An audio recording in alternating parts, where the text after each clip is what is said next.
So I think some of the best and worst moments that I've experienced come by playing sports. I don't know if you feel like you can relate to that. Some of the best of me and some of the worst of me come out when I play in sports. Maybe you've seen that in me before. I'm not really sure.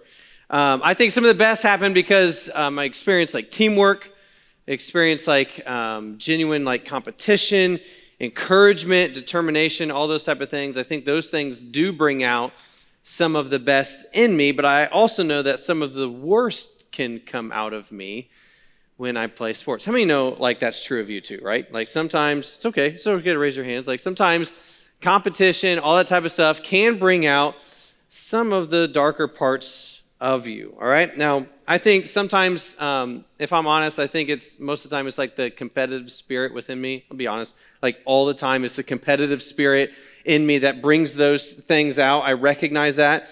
And I thought through like a whole lot of examples of things that I could tell you of how this is true in me, but I one of them rose to the top, and I'm going to tell you the story, and you'll never see me the same again, but I'm going to tell you.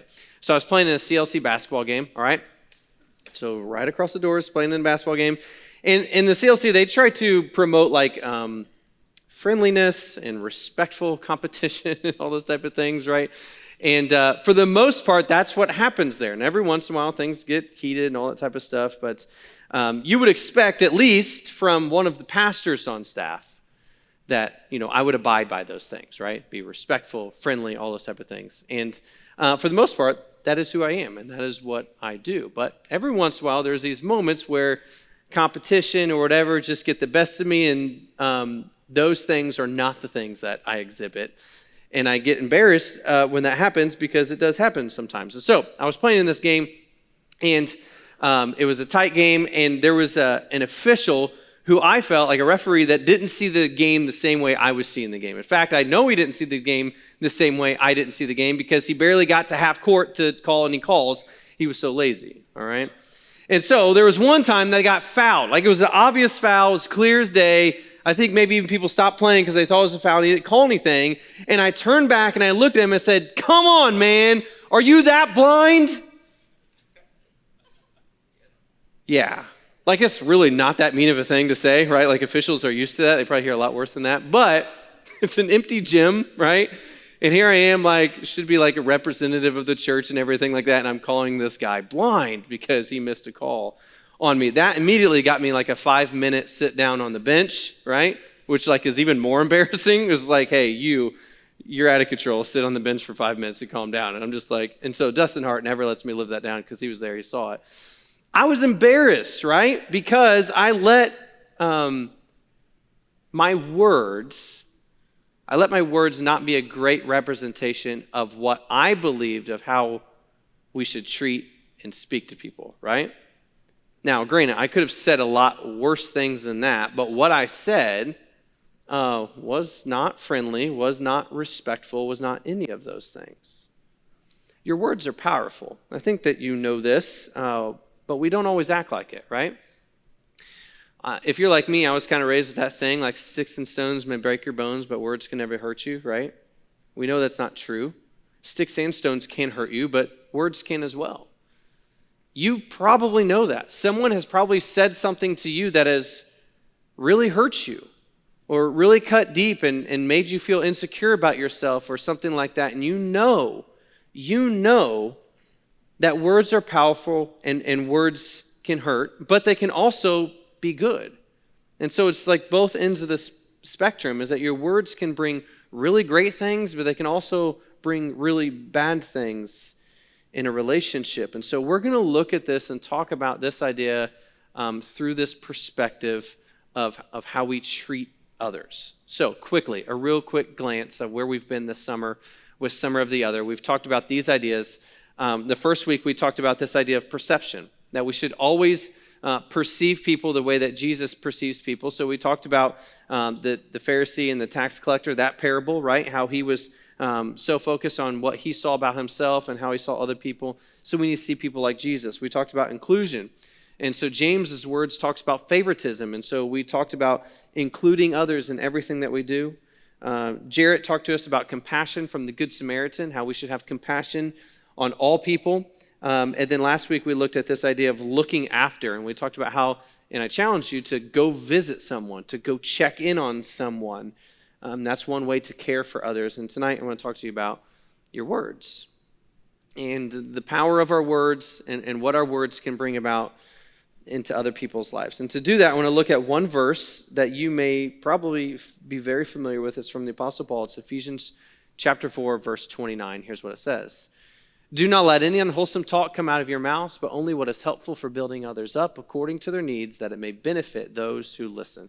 Raise your hand if you've heard that verse before, somewhere in church or Sunday school or Bible study or something like that, right? Many of us are familiar with that. Maybe if you have a physical Bible, that might be one that's highlighted. In fact, your parents have probably told you this at some point, right? Don't let any unwholesome talk come out of your mouths. And this is going to be the simple part of our conversations. I have one simple truth for you, okay? I don't have 3 points. I got 1 point, one idea. But before I get to that one idea, I really want to focus on how Paul starts this sentence because it's important. So he says, don't let any unwholesome talk come out of your mouth. And so what does that mean? Because if we're to break this down, we know that the second part of the sentence is what we should say. So what are the things that we shouldn't say? What does it mean to have unwholesome talk? And so I looked this up, and this word unwholesome in the Greek is this word sapros, and it means rotten, okay? If you were to think about that, in fact, the definitions of it are rotten, like as in vegetables, what is unfit for use or useless, right? That is what this word means, unwholesome talk, rotten talk, unfit for use, useless, right? And so I started thinking about this in the terms of like rotten fruit or vegetables, right? If you were to go to the grocery store, I know you probably don't do the grocery shopping at your house, okay? But let's just say your mom goes to the grocery store. I'm having a hard time talking. And she's going to pick out fruit or vegetables. If there was something rotten there, you would be really disappointed if that's what she chose to pick out and to bring home to you because you wouldn't want it, right? You wouldn't want rotten fruit or rotten vegetables. In fact, when I serve at the Impact Center, once a month I go over there and we pass out food. They have vegetables and fruit sometimes, and sometimes we're responsible for sorting those things and like getting rid of some of the stuff that's bad or rotten, because even people who get free food don't want rotten food, right? That's this idea that this word comes from, unwholesome. Don't let any rotten talk come out of your mouth that people don't want. So, what should come out of your mouths? What should be the focus of what we talk about? So here's the main idea. If you can remember one sentence, you can remember what we're going to talk about. We speak what is helpful, beneficial, and productive to others. What I'm going to share with you tonight is not going to be anything that you probably didn't know or wouldn't expect, but it needs to be a helpful reminder of how we should treat people, right? Helpful, beneficial, productive. You see it right there in the verse. Only that which builds others up. So when I called that ref blind, right? That was the opposite of all of these things. It was not helpful, it was not beneficial, and it was not productive. So here's what I want you to do. Go ahead and for a minute, I want you to grade yourself, right? From an A+ to an F-, if that's a thing. Grade yourself on how well you think that you do building others up and how you talk to them. Think about that just for a second. Give yourself a grade. Say, I'm really good at this, or no, I'm not really good at this. Give yourself a grade, because in your small group, you're going to share that grade, okay? Or I hope that you share that grade. And I want to see kind of where you land. So I'm giving you some time to think about it before your small group leader asks you and asks for your answer, okay? Here's how I think about this. I think for guys, this can be hard because we do a lot of joking around with each other.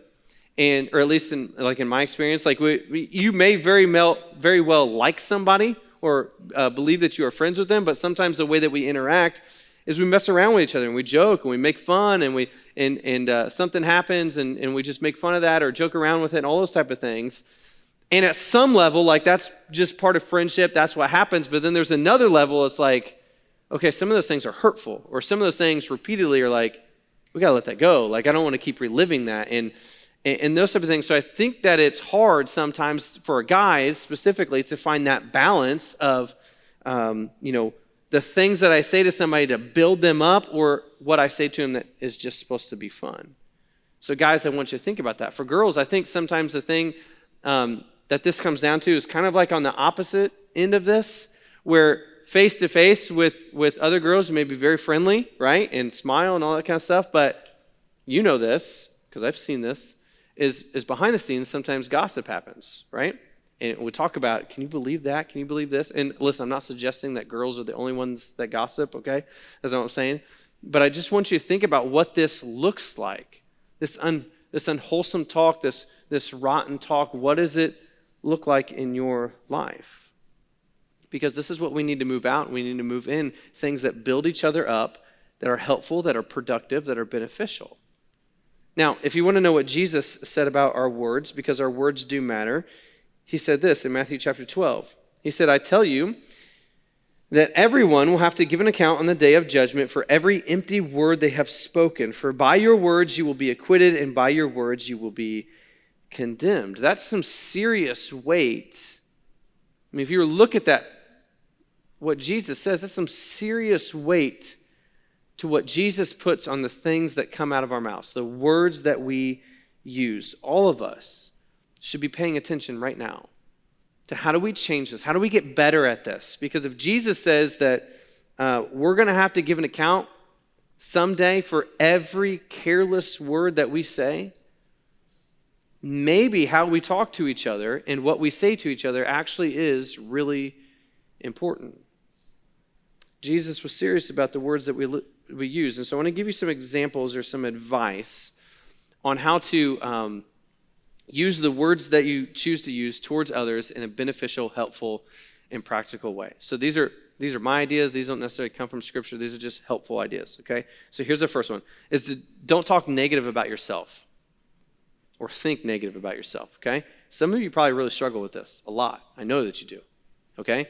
And this is something that we have to wrestle with, because if this is what you deal with, is that you constantly talk negative about yourself or you think negatively, that's naturally going to flow out of you in how you talk about other people as well, right?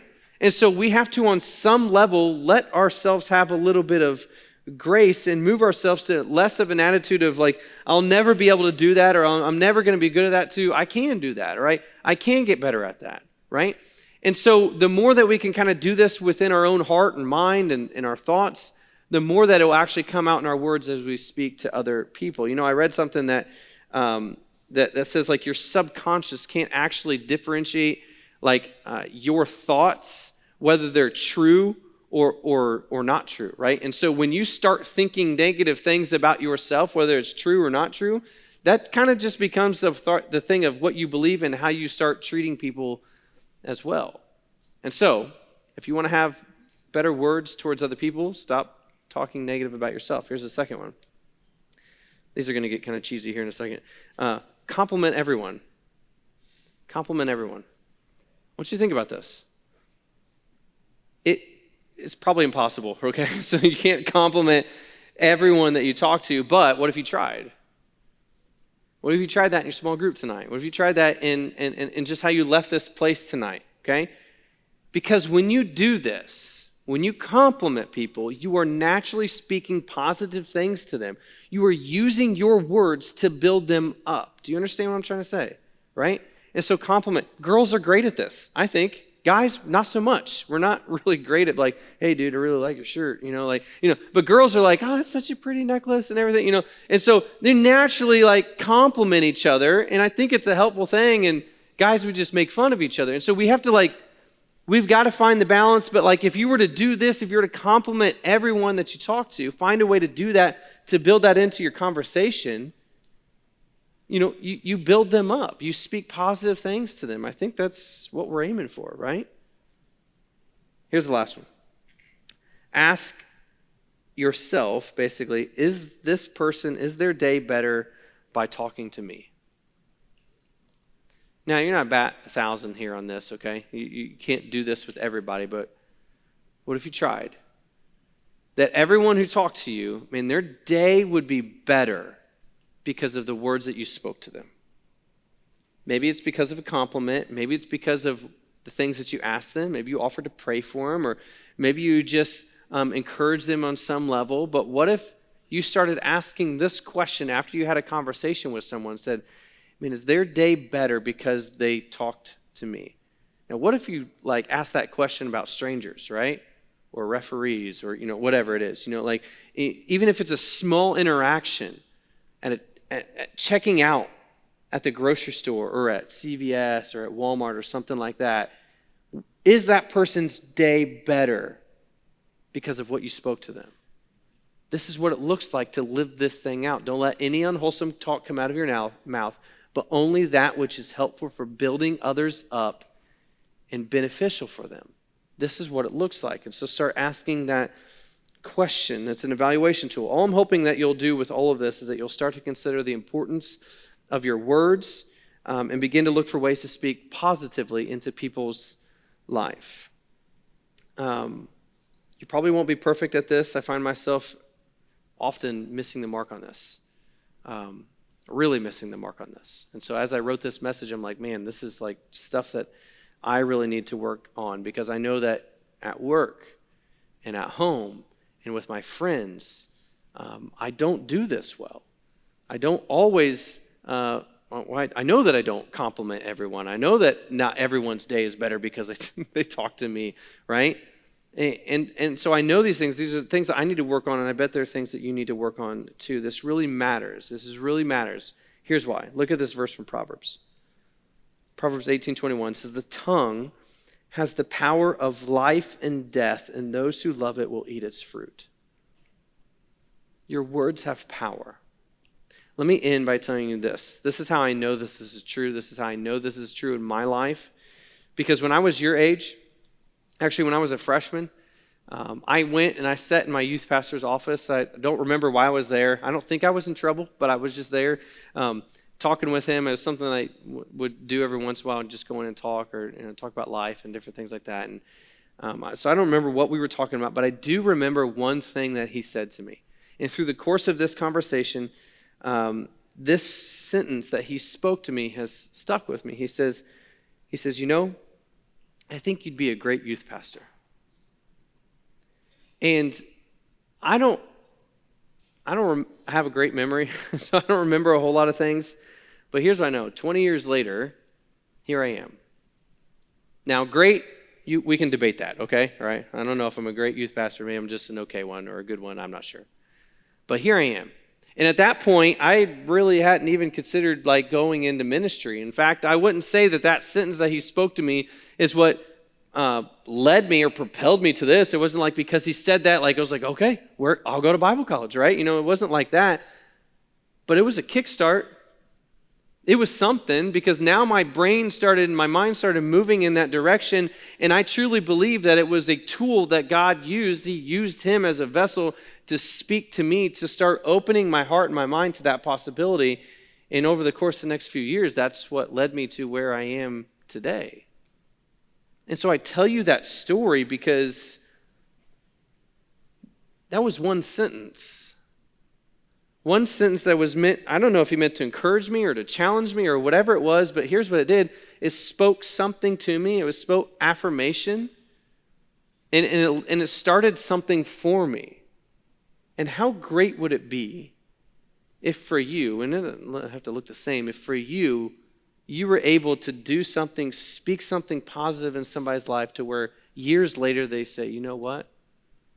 My life is different because of what you said to me. I think that you have that power. I think our words have that power.